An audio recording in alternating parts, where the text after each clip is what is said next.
students, welcome to my YouTube channel MP Board Class 10th English with Supriya. Students, आज हम देखेंगे आपकी book first flight की poem dust of snow के बारे में, जिसे रॉबर्ट फ्रॉस्ट ने लिखा है। इसमें सबसे पहले हम देखेंगे इसकी एक शॉर्ट समरी, जिसमें हम जानेंगे कि आखिर हमारा जो पोएट है वो इसके जरिए हमसे कहना क्या चाह रहा है, आखिर पोएम में लिखा क्या गया है। फिर हम देखेंगे इस पोएम का सेंट्रल आइडिया क्या है, मींस इसके जरिए हमारे पोएट जो कि रॉबर्ट फ्रॉस्ट हैं, उन्होंने क्या मैसेज देना चाहा है। और फिर उसके बाद वीडियो के एंड में हम देखेंगे इसके कुछ important question and answer. So student, बिना देरी किए स्टार्ट करते हैं आज का ये वीडियो। आइए चलते हैं।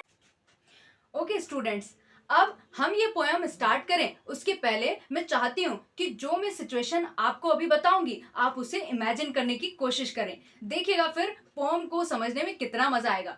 तो स्टूडेंट्स, हमारी सिचुएशन क्या है, विंटर का सीजन है, मतलब सर्दी का मौसम है और स्नोफॉल हो रही है और हमारा जो पोएट है वो एक हेमलॉक ट्री के नीचे बैठा हुआ है। जिस हेमलॉक ट्री के नीचे वो बैठा हुआ है हमारा पोएट, उसी के ऊपर एक क्रो यानी कि कौवा बैठा हुआ है। अब सिचुएशन आपको आ गई ना समझ में। अब हम हमारी पोएम स्टार्ट करते हैं। ओके देखिएगा। At first the poet is feeling gloomy and regretful. जब हमारी पोएम स्टार्ट होती है उस टाइम क्या होता है, हमारा जो पोएट है वो हेमलॉक ट्री के नीचे बैठे बहुत ज्यादा उदास महसूस कर रहा है, बहुत ज्यादा निराशाजनक महसूस कर रहा है। अब आगे क्या होता है, the weather is wintry and the hemlock tree related to poison and death in literature mirrors his sombre mood. अब क्या है, हमारा जो मौसम है वही बात आ गई यहाँ पर, हमारा विंटर का सीजन चल रहा है, मतलब कि सर्दी का मौसम चल रहा है। और यहाँ पर जिस हेमलॉक ट्री के नीचे हमारा पोएट बैठा हुआ है वो उसकी स्थितियों को, उसके मूड को सीधे प्रतिबिंबित कर रहा है। वो कैसे, हमारा जो हेमलॉक ट्री है उसके लिए साहित्य में लिखा गया है कि it is related to the poison and death, मतलब जो मृत्यु और जहर से संबंधित हो।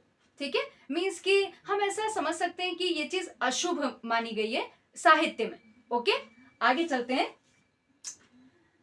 Suddenly a crow on the tree shakes down some snow from its branches. अब अचानक से क्या होता है, हमारे हेमलॉक ट्री के ऊपर जो क्रो कौवा बैठा हुआ है वो क्या करता है, वो उसकी ब्रांचेस पे, हेमलॉक ट्री की ब्रांचेस पे जो स्नो आके गिरती है ना, उस स्नो को किसके ऊपर गिरा देता है, पोएट के ऊपर गिरा देता है। ठीक है, फिर आगे क्या होता है, the snow described as dust is light and soft. अब यहाँ पर स्नो को डस्ट का संदर्भ दिया गया है, मीन्स डस्ट के रूप में माना गया है। ठीक है, जो कि कैसी है, हमारी स्नो बहुत सॉफ्ट है और लाइट है, हल्की है। ठीक है, आगे, This ordinary incident unexpectedly changes the poet's mood. अब ये जो इंसिडेंट हुआ जो बहुत अनएक्सपेक्टेड था, मीन्स जिसकी उम्मीद भी नहीं की थी, इसने क्या किया, हमारे पोएट का मूड चेंज कर दिया। वो कैसे, आइए देखते हैं। The cold snow touch refreshes him. जैसे ही वो ठंडी ठंडी स्नो आकर हमारे पोएट के ऊपर गिरती है, उसे छूती है, वैसे ही क्या होता है, हमारे पोएट का मूड कंप्लीटली चेंज हो जाता है। He feels a shift in attitude, realizing that his day, which he thought was wasted in sorrow or bad temper, is now redeemed. अब क्या हुआ, ये जो स्नो उसके ऊपर गिरी है, इसने क्या किया है, हमारे पोएट को रिफ्रेश करने का काम कर दिया है। और प्लस हमारा जो पोएट है, जो पहले ऐसा सोच रहा था कि आज तो उसका सारा का सारा दिन खराब हो गया, आज तो सारा का सारा दिन दुख दर्द में जाएगा, उसके लिए अब हमारे पोएट को ऐसा लगने लगा है कि ना अब मेरा मूड चूंकि चेंज हो गया है, मैं हैप्पी मूड में आ चुका हूं, तो मीन्स क्या हो गया है, मेरा जो मूड है वो कंप्लीटली चेंज हो गया है, मेरा एटीट्यूड मीन्स मेरा दृष्टिकोण अब चेंज हो चुका है। ओके स्टूडेंट्स, सो यहाँ पर ये समरी हो गई आपकी कंप्लीट। ओके, नाउ अब हम देखते हैं कि आखिर हमारी इस पोएम के जरिए हमारा पोएट क्या सेंट्रल आइडिया, क्या संदेश देना चाह रहा है। आइए देखते हैं। ओके स्टूडेंट्स, अब देखते हैं इसका सेंट्रल आइडिया और जानते हैं कि हमारे पोएट ने इस पोएम के जरिए आखिर क्या मैसेज देना चाहा है। देखते हैं। Through this small act of nature nature के इस छोटे से एक्ट के जरिए, एक्ट कौन सा हुआ था, एक्ट ये हुआ था कि हमारा जो पॉइंट था वो हेमलॉक ट्री के नीचे बैठा हुआ था, उसी के ऊपर एक कौवा बैठा हुआ था। और वो जो कौवा है वो क्या करता है, वो जब हिलता है तो हेमलॉक ट्री के ऊपर, शाखा के ऊपर जो स्नो रहती है ना, वो स्नो कहाँ पर जाके गिर जाती है, उस वजह से पॉइंट के ऊपर गिर जाती है। इस एक्ट की यहाँ पे बात हो रही है। आगे देखते हैं। Frost conveys that beauty, Joy and hope can emerge from the simplest most unexpected sources.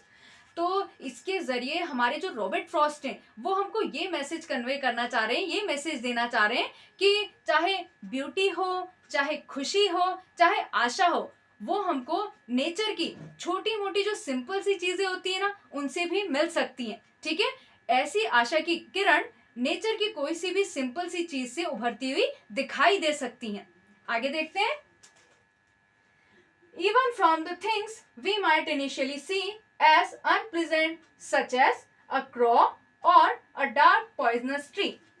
यहाँ तक कि नेचर की जो ऐसी चीजें जिनको हम कभी कभी अशुभ समझ लिया करते हैं, उनसे भी हमको ये खुशी, ये जॉय, ये ब्यूटी ये मिल सकती है।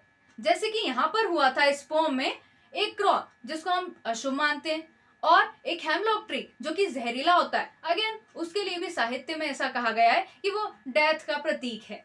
ओके, सो हमने देखा कि कैसे ये जो दो अशुभ सी चीजें हैं, इन्होंने मिलके हमारे पॉइंट का दिन बनाने का काम कर दिया। ओके स्टूडेंट्स, तो अब चलते हैं हमारे क्वेश्चन आंसर की ओर। आइए चलते हैं। First question, what is dust of snow? Dust of snow क्या है? How did it change the points mood? इसने पॉइंट का मूड आखिर चेंज कैसे किया? आंसर देखते हैं। Dust of snow means small light flakes of snow. यहाँ पर डस्ट ऑफ स्नो एक्चुअली में हमारी जो स्नो है, बर्फ है, उसके छोटे छोटे से हल्के हल्के से जो पार्टिकल्स हैं, बॉल्स हैं, उनके लिए यूज किया जा रहा है। When it fall on the point from the hemlock tree, जैसे ही ये हेमलॉक ट्री से हमारे पॉइंट के ऊपर गिरती है, ये कौन, ये कौन, ये स्नो। ओके, सो जैसे ही ये स्नो हेमलॉक ट्री से हमारे पॉइंट के ऊपर गिरती है, it change his sad mood into a happy and fresh one. जैसे ही गिरती है, हमारे पॉइंट के सैड सैड सा जो मूड रहता है ना, उसको कंप्लीटली चेंज कर देती है। और उसको कैसे वाले मूड में चेंज कर देती है? एक हैप्पी और फ्रेश से मूड में। सेकंड क्वेश्चन देखते हैं। How does Robert Frost show nature in the poem? इस पोएम में रॉबर्ट फ्रॉस्ट ने नेचर को, प्रकृति को किस प्रकार शो किया है, किस प्रकार उसे प्रदर्शित किया है? आंसर देखते हैं। Robert Frost shows nature as magical and healing. Robert Frost ने नेचर को मैजिकल बोला है और इसके साथ साथ हीलिंग भी, मीन्स जिसमें ठीक करने की क्षमता है और साथ ही साथ मूड चेंज करने की भी। Even ordinary things like crow, a hemlock tree and falling snow bring a sudden change in feelings and give happiness. यहाँ तक कि जो बहुत साधारण सी चीज होती है ना, लाइक एक क्रो, एक कौवा हो गया, एक हेमलॉक ट्री हो गया और हमारी स्नो हो गई, इन्होंने मिलकर ही क्या किया? हमारे पॉइंट का मूड हैप्पीनेस में चेंज कर दिया। ठीक है, तो ये वो चीजें हैं साधारण सी जो व्यक्ति की फीलिंग्स को, उसकी भावनाओं को चेंज कर सकती है। ठीक है, और साथ ही साथ गिव हैप्पीनेस, खुशियां दे सकती है। नेक्स्ट क्वेश्चन देखते हैं। Now next question, what do the crow and hemlock represent? Hemlock tree और क्रो आखिर क्या रिप्रेजेंट करते हैं? What does the dust of snow stand for? और डस्ट ऑफ स्नो किसके लिए और किस संदर्भ में कहा जा रहा है? स्टूडेंट्स, इसी क्वेश्चन को 2025 में एक डिफरेंट वे से पूछा गया था। वो कैसे देखते हैं। What do the crow and hemlock represent in the poem dust of snow? आपकी जो डस्ट ऑफ स्नो पोएम है, उसमें क्रो और हेमलॉक ट्री क्या रिप्रेजेंट कर रहे हैं, क्या रिप्रेजेंट या प्रदर्शित करते हैं? आंसर देखते हैं। The crow and hemlock tree represent sadness, sorrow and negativity. Crow और हेमलॉक ट्री सैडनेस को, दुख को, नेगेटिविटी को रिप्रेजेंट करते हैं। हालांकि वो अलग बात है कि यहाँ पर क्रो का और हेमलॉक ट्री का भी रोल रहा था हमारी पोम में, हमारे पोइट का मूड चेंज करने में। आइए आंसर को आगे देखते हैं। The dust of snow stands for positivity, Joy and hope. वहीं दूसरी ओर डस्ट ऑफ स्नो किसको रिप्रेजेंट करती है? पॉजिटिविटी को रिप्रेजेंट करती है, जॉय को, खुशी को रिप्रेजेंट करती है, और आशा को, उम्मीद को रिप्रेजेंट करती है। Showing that happiness can come from unexpected sources. और ये ऑल थ्री मिलकर क्या शो करते हैं कि कुछ अनएक्सपेक्टेड सोर्सेज भी हो सकते हैं प्रकृति के, जिनकी हमने उम्मीद भी ना की हो। वो हमारा मूड चेंज कर सकते हैं और हमको खुशी दे सकते हैं।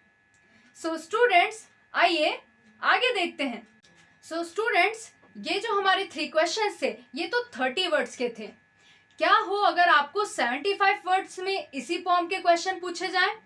तो मैं आपको बता दूं, अगर इस फॉर्म से 75 वर्ड्स के क्वेश्चन पूछे जाएंगे तो मोस्टली आपको क्या, एक समरी पूछी जा सकती है कि आपको एक शॉर्ट समरी लिखनी है डस्ट ऑफ स्नो की, या फिर ऐसे भी पूछा जा सकता है कि इस फॉर्म का सेंट्रल आइडिया क्या है, या फिर अगर किसी अन्य प्रकार से भी आपको ये क्वेश्चन घुमाकर 75 वर्ड्स में पूछा जाता है, तो जो मैंने स्टार्टिंग में समरी लिखाया था ना, आपको आंसर में वही लिखना है। Okay student, I hope you all got it. Now हमारा ये वीडियो आज का फिनिश होता है। सो स्टूडेंट्स, मेरी आपसे एक ही रिक्वेस्ट रहती है कि अगर आपको वीडियो हेल्पफुल लगा हो, वीडियो को लाइक करें, मेरे चैनल को सब्सक्राइब करें, एंड यस, बेल आइकन जरूर दबाएं।